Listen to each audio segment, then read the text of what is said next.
Hi, my name is Heather Hooper. I'm a sixth grade educator teaching ELA in Central Indiana, and welcome back to my channel.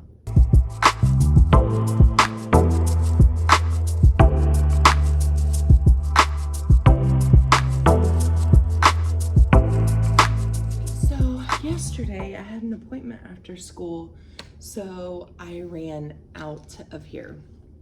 Not literally, but I left a mess.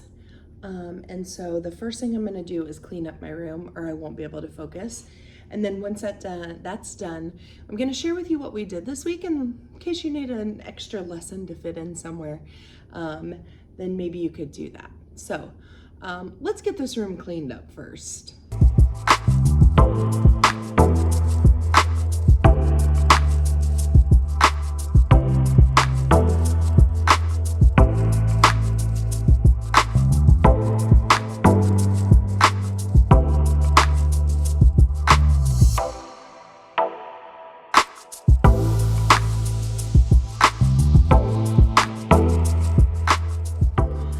Okay, most of that is cleaned up. I have a few projects to do. I have my animal crackers. My stomach's a little bit upset this morning.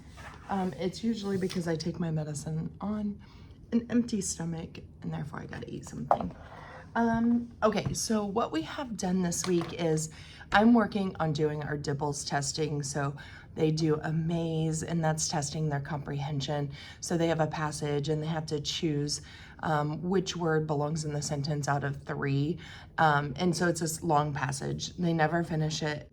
But anyway, so we do that. They get 3 minutes to do that. And then I have everybody do the ORF test. So they have to read to me aloud for 1 minute. And we talk about how they're doing, see who I need to work with a little bit more than others, and all that good stuff. So I have a couple kids that were absent that I have to finish up today, but otherwise I am all done. So since I had to take some time out of my class to do that before I started curriculum, because I did not want to stop once I did that, I decided to do SEL lessons because I have my kids for about 80 minutes. I think one is 90 or 70. I don't know. It's weird. It's just how the schedule works out with them having to go to specials and lunch and all of that. So, but I think they're mostly 80. Anyway, so I didn't want them sitting and reading for a whole 90 minutes. And plus, I can only listen to so much of the same story being read aloud. So I broke it up by doing some lessons, mostly ESL, mostly to just talk about emotions and talk about trying and all those kinds of things. But the first one we did was on Monday, and it was school's first day of school. And so we read this one aloud. I'm gonna look at my slides as I talk to you. So I think as I talk to you, I'm gonna show you my slides. They're not super creative by any means. I don't have the time for that. But I'm more than welcome to show you what I did in case you have this book or you wanna use like YouTube to do something like this. Let me show you. Okay, so again, using this book, The First Day of School, we're thinking back to the first day of school. When I tell them private think time, they are not raising their hand, they are not sharing, they're just thinking about themselves and how they felt when they woke up that morning. What were you most excited about? What were you most nervous about? What was the first thing you noticed when you walked into school? Who was the first person you talked to? So we just kind of go through some of those and just to get their brains thinking about the first day of school, because I did this like 3 days later. So just talked about how we all have feelings and they can all be different feelings depending on the type of person that we are. And so then we went into what if the school had feelings, and talking about figurative language and how that would be an example of personification. So then we read the book and then we go into our activities. So they were writing for me this day. Imagine that your school's alive. It's been sitting quietly all summer waiting for students to return. Today is the first day of school and buses are beginning to arrive. So what's different is our school and this school, the school is brand new. It was just built. So in our school, It's an older school, so they could redo their story thinking about our school being older. And a lot of them did such an amazing job writing from the point of view of the school. I was kind of wondering how they would do. Writing is not our strongest subject as most schools. So I'm hoping to change that in the next couple of years, and I'm hoping that it's a bigger push in the other grade levels. So we talked a lot about senses, talking about what the school sees, feels, hears, what the school thinks as students walk through the doors for the first time this year. So I gave them some questions to think about because we do have a lot of writers who struggle. And so that way they would at least have something to write about. And they did a great day. So we just went through that they're going to try, that they should have personification shown in their work, make sure they're using their senses. I tell them not to use first grade words. And what I mean by that isn't, and I go over this explicitly, it's not that you aren't smart enough, but if you use the word good, that's usually a word that a first grader is going to come up with. So I challenge them to use a different synonym that is more mature than just good. So we talk about that. That they should have a beginning, middle, and end. And for those students who really struggle, I only saw a few of these so far through the ones that I have went through that used it. Most of them use their own in at least the one class I have looked at. I'm going to look at the other two today. But so after the months of silence, I heard the first school bus rumble into the parking lot, and I knew my favorite day of the year had finally arrived. So that is what they did on Monday. So on Tuesday, we read the book Trying. I assume you pronounce it Kobe Yamada is who wrote these. And we're actually reading I think 3 of his books.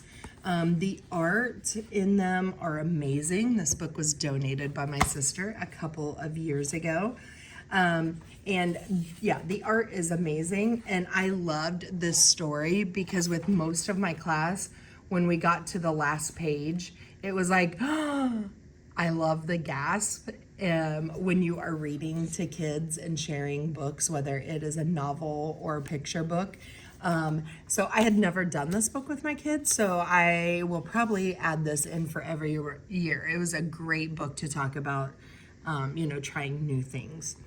So with that book, what we did was we talked about what trying feels like. I stopped trying when. And so they just went through these, and I had kids volunteer to say answers. And so then we had a good talk about trying. Then we read the book, and then they did a future letter to themselves. And I'm going to give it to them in May. And so they had to talk about one thing they promised to keep trying, a challenge that they expect when they try something. And I told them they could do different things. It didn't all have to be the same thing they wanted to try. One way I will remind myself not to quit, and one thing I hope I'm proud of. So they wrote a letter to themselves, including these 4 things, and that was it for that one. So I had them put it in a sealed envelope, put their name on it, and I will give that back to them in May. But we had some amazing conversations about trying based on the book and the beginning activity of talking about it. So that was Trying. So the next book that we read by the same author was What Do You Do with a Chance? Again, it had, even though it's a different illustrator, it still had beautiful pictures. And there were some things that were the same, like most of the pictures, as it gets toward the end, it did, but a lot of the pictures at the beginning were mostly black and white with one colored thing, and the other book was like that as well. But this is a beautiful book about taking chances. Still, you can talk about personification because the chance is like realistic. And we talked about what the chance means in this book because the flying, it looks like a bird or a butterfly or something. This is the chance. And so we talked about what the chance means, and it's just any chance that comes your way that you can take. So what we did is we went through these, Some of these we had already talked about with other things we were doing in the classroom, but I was like, after we have talked about them, would you take a chance or you wouldn't take a chance? So we went through all of these. And then we talked about how you have courageous risks that you take on chances, but there's also reckless ones that you take. So taking the time to think things through and the consequences of some of the chances that you have. So we talked about that. Then we read the book. And then we talked about, I had kids fill this in. If I tried blank and failed, the worst thing that would probably happen is this. If that happened, I could. And so I gave them the example of trying out for basketball. So I just had a couple people share their thoughts on that. And then we went into, they were going to make a bucket list of things they would like to try, things they would like to learn or experience if they want to accomplish something. So I gave them some of mine. And, playing an instrument, taking a trip somewhere, try a new hobby. And so I gave them 10 of mine, and then they worked on their own list of 10. And then on the back of their bucket, they had to choose one. And what are the steps that you think you need to take in order to make that chance happen? So like I did my example as taking a trip to New York so I can try all different kinds of food. So I was combining two of the chances that I wanted to take. And so I showed them how to do that.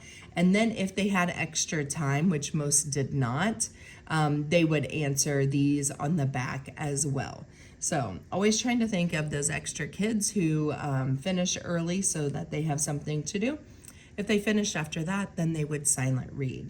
So that's what I did with what do you do with a chance? All right, the book that we are doing today is again by Kobe Yamada, and it's titled Maybe, and this is the book. It's beautiful. Again, a different illustrator though. And this book was also donated by my sister a couple years ago. She's amazing. The illustrations are definitely different in this one, but all of them contain animals in some way. And since they're different illustrators, it makes me wonder what Kobe thinks about animals. A huge animal lover because all of the illustrations have animals or something to do with animals, and so they have noticed that as we read it. So anyway, what we're gonna do with this one today is we are going to think about the word maybe and what it means. Is it positive? Is it negative? Can it be both? When someone says maybe, what are some reasons they might say it? And do you think you have to know what you want to be when you grow up? Why or why not? And what is something about yourself that you already know for sure? What is something about yourself you are still figuring out? But just, what are they thinking about? What do they notice around them? What are the jobs that are in their face that they notice? And talking about some others, trying to get them to think outside of the box now and see what happens. But what we're going to do next is read the book. And then we're going to talk about what the message of the book is and talk about the theme. Did the book change your thinking about yourself in any way? So we're just going to go through some questions to talk about after reading the book. And then we're going to do the possibility wall. So for each class, I'm going to put up a few, I'm going to divide them up, I think, into 3 groups is what I was deciding on doing. And I'm going to give them a large anchor chart paper. And on Post-its, they are going to write words or things that maybe you could do. It could be see, feel. You can write anything. You could be serious, realistic, unusual. But you're going to write things that maybe you could do. Maybe you could see. Maybe you could feel. And they're going to work together as a group to get as many up as they can. with some thought, even if they're funny. Like, I don't want them just racing, because it's not about putting up so many, it's about putting thoughtful ones up. So we'll talk about that. So for example, maybe I could travel somewhere I've never been, which is for my bucket list. Maybe I could write a book. Writing something was on my bucket list, so I would put those on there. So thinking back to yesterday's lesson as well. And then they can walk around and look at some of the possibilities that the others have. And then we'll talk about not judging and making fun, and, you know, be careful of what they say, because it can hurt somebody's feelings. But then what I'm going to do is I'm going to combine the 3 classes, I think, on big bulletin board paper, and put it out in the hall. So if I do that, I might just title the papers that they're going to be working on.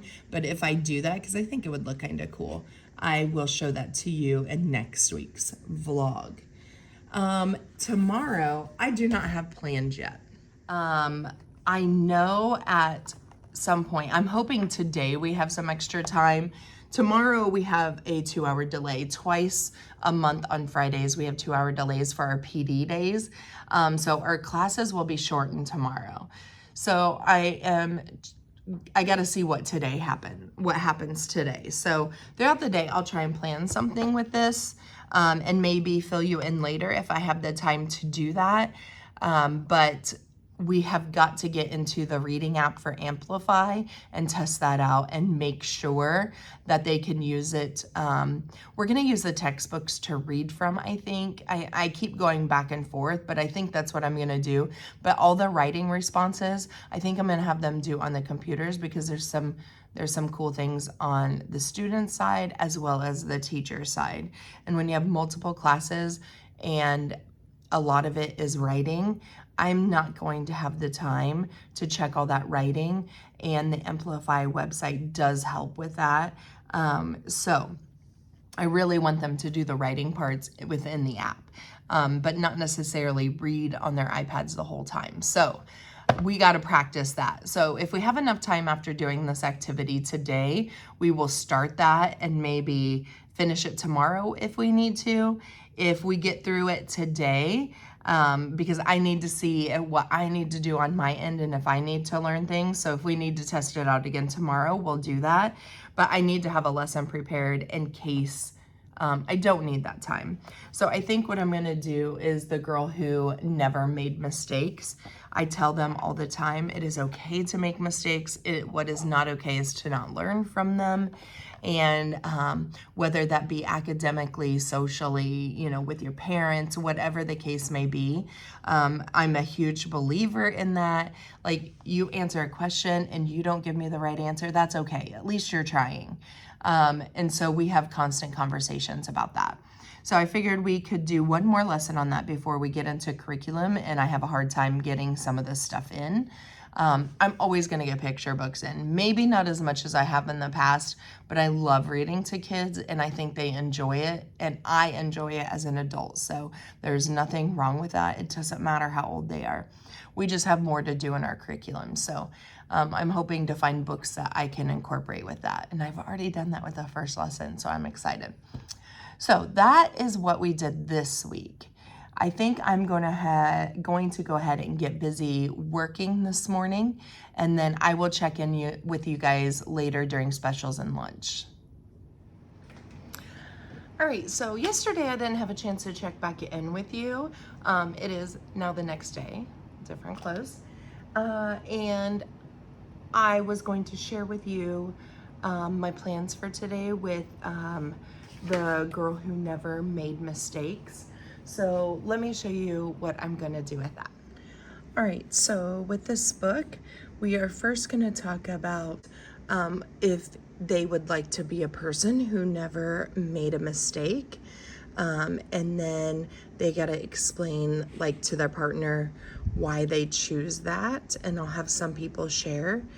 And then we're gonna go through some questions about mistakes, and then we're going to read, and I'm gonna have them pay attention to what Beatrice gains and loses by trying to never make mistakes, and I'll have them write down notes as I'm reading. Then we're going to do the mistake lab. And so what they're gonna get is they're getting 5 different scenarios, and we've done scenarios before, so that's okay. And with their neighbors, they're gonna talk about what happened, what caused it, what did the person learn, and what could happen next. And then we're gonna go through each one to see what they had decided. And then we're gonna go back to the book and talk about the problem. We're just gonna go over, hopefully they have some new thinking. So instead of, I messed up, I'm so terrible at this, what could they say instead? And so we will go through those together as a class. I do need to think through a little bit more. That might not be quite enough time, but they can also do silent reading, because I think once we start the curriculum, they might have a hard time getting that in. So, except for like morning procedures. So, but yeah, that's what we're going to do today to finish out our week. Before I go though, I do want to share some things that I have gotten from my Amazon wish list, and I'm super excited about some of them. One of the first things that I got was from my sister.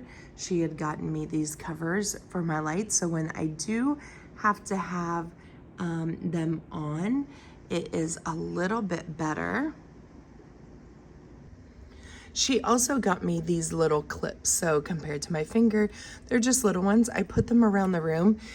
These are on the cubbies, so I could sometimes I'll put notes up there like on fluorescent paper so that they stand out and they constantly see like maybe a reminder of a test or that they have to bring something. So she got me a box of those. Another thing I got in the mail is a rug. I don't know who sent it because there was no name. It's so weird. Some are and some are not, but it is machine washable. And I ordered like the gray, so it's gonna be like a black and white and gray looking one. So I'm excited to put that out this weekend so it has time to lay flat. The other thing I got was some magnetic border, so it's composition and it's all different colors. So there's 48 pieces of that. And then the last thing that somebody sent me, and again, I don't know who it was because there was no note this time, is a spinning prize wheel. And so there's 14 different slots. I had one, but it's super small. And so this one's bigger and it has like the little flip thing at the top that makes it stop. So I'm excited to figure out ways to use that in the classroom. If you have any ideas, let me know, besides just like reward things or whatever, because I don't do very many rewards. But tell me ways you have used that in your classroom for maybe like games or something like that. But those are the things that I have gotten. All right, so I'm gonna close this video out here. I have meetings today and I already told you what I was doing today. So I hope that you like this video, that you got something from it. If you would please subscribe to my channel and like the video, that's going to help me out a whole bunch. And I appreciate you stopping by. I'll see you next time.